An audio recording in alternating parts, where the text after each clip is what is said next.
حبايب الكرام والمتابعين الأعزاء أينما كنتم أسعد الله صباحكم. تلبية لرغبة بعض الإخوان الذين يحبون أن نعمل لهم بن بالحليب، معي هنا ملعقة من البن اليمني نضعه في الجزوة. السكر اختياري، نضع شوي الحليب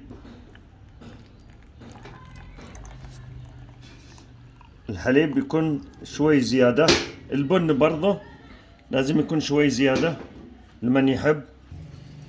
وضعنا الحليب والبن وقليل من السكر، نحرك البن مع الحليب، نضيف له مية مغلية،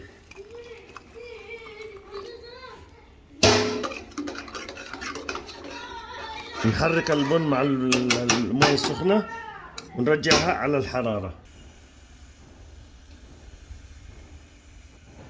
طبعا الذي يحب يكون معه وش، يعني وجه رغوة، أول ما يفور بهذا الشكل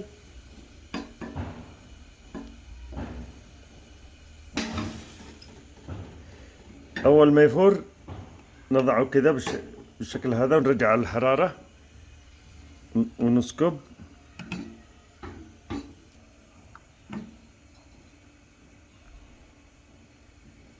هذا بن مع الوجه.